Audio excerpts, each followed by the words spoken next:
ஒரு தாயோட வயித்துல 10 மாதம் சிறை இருந்து அதுக்கப்புறம் தான் வெளியே வருவாங்க. ஆமா, அப்படி இருந்தாலும் நான் அப்படி அதெல்லாம் அந்த காலத்துல 10 மாதம் கருத்து 10 மாசம் வச்சிருந்து பிறந்துடலாம். இப்போ பசங்க கூட தெரிஞ்சு போச்சு. எப்படி 8 மாசம் 7 மாசத்துல பிறந்து 3 மாசம் கண்ணே கிடக்கு. ஓ, ஆயுசு வரல, ஆயுசு வரல. ஓ, அதெல்லாம் எப்படிங்க உங்களுக்கு தெரியும்? அப்பப்பா போற ஹாஸ்பிட்டலுக்கு. ஓ, நீங்க ஜிஹெச்ல மலைஜிஹெச்ல வேலை செய்யுங்களா? என்ன வேலை? எல்லா பொம்பளையும் மரத்துல ஏல கிழமை நிற்கும். மரத்துல ஏல கிழமை கொலை பத்துவா. பால் கொடுக்கணும் வேலை போய். ஓ, பரவாயில்ல. இப்ப அந்த வேலை தான் நீ பாக்குறியா? பரவாயில்ல. அப்படி இருந்தால் நான் அப்படி பிறக்கவில்லை. நான் எப்படி பிறந்தேன் தெரியுமா? அதாவது ஏற்கனவே காலத்திலே அசுரர்கள் ஒருபுறமும் தேவர்கள் ஒருபுறமும் இருவரும் சேர்ந்து கடலை அமிர்த கடனாங்களாம். அப்பேற்பட்ட கடலை ஒரு பாத்திரமா கொண்டாங்க. அந்த கடல் பேர் என்ன தெரியுமா?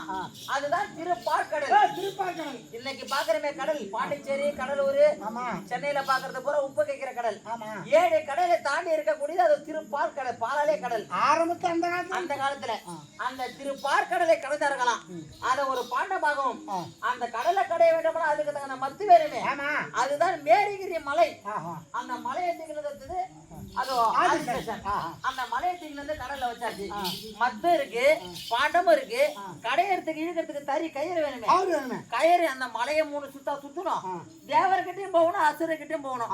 அப்பேற்பட்ட கயிறு ஏது நம்மளுக்கு அப்படின்னு பார்க்கும் பொழுது நான் வரன்னு ஒண்ணு கிளம்பி வந்தா கயிறா. அதான் வாசிக்குன்னு சொல்லக்கூடிய பாம்பு.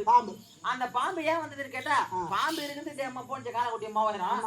அது எப்படி அம்மாடிட்டு வருன்னு கேட்டா, அந்த பாம்பு அவங்க அம்மா கிட்ட வாங்கின சாபம், கத்திரி கிட்ட வாங்கின சாபம். உன்னை யார் ஒரு பிடி பிடிக்கிறாங்களோ ஒரு பிடிக்கு ஒரு அடி வளருமா அந்த பாம்பு.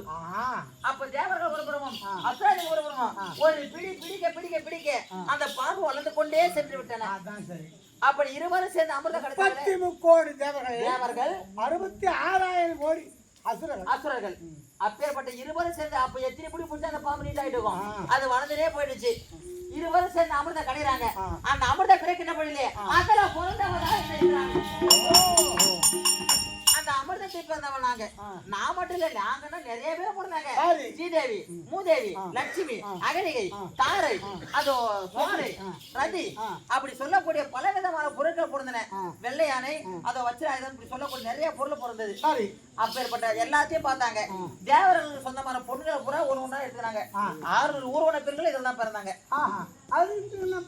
பாவம் என்ன பார்த்தாரு இந்திராணி. நான் வந்தேன், இது யாருக்கு பொறுத்துன்னு கேட்டா, தேவருக்கெல்லாம் அதிபதி தேவேந்திரன் அவருக்கு பொறுத்துன்னு என்ன எடுத்துக்கினாங்க. லட்சுமி, ஸ்ரீதேவி, மூதேவி பகவான் எடுத்துக்கினாரு. அது தாரையை பார்த்தாங்க. கிருஷ்ணபுரி ஆளக்கூடிய வாடிக்கு கொடுத்தாங்க. அது அகலிகையை கௌதமர் சொல்ற முனிவருக்கு கொடுத்தாங்க. அப்படி பார்த்தாங்க மன்மதன் கொடுத்தாங்க. அது சுவாலையை அக்னிதேவர் கொடுத்தாங்க. அப்படி இருந்தாலும் ஆளு கொண்டா பிரித்து கொண்டார்கள். என்ன எடுத்து வந்தவர் அவர் தான் மஞ்ச மாதா தெரியுதா? தெரியுமா? அவர் தான் தேவருக்கெல்லாம் அதிபதி, தேவருக்கெல்லாம் அரசர் தேவேந்திரன். அவரோட மனைவி நானு. இன்றைய தினம் வரணும், மன்னவரை பார்க்க வேண்டும். ஜாதகாரம் என்று தெரியவில்லை. அரண்மனை இருந்தது, சீக்கிரமாக வர வைத்து கணவர்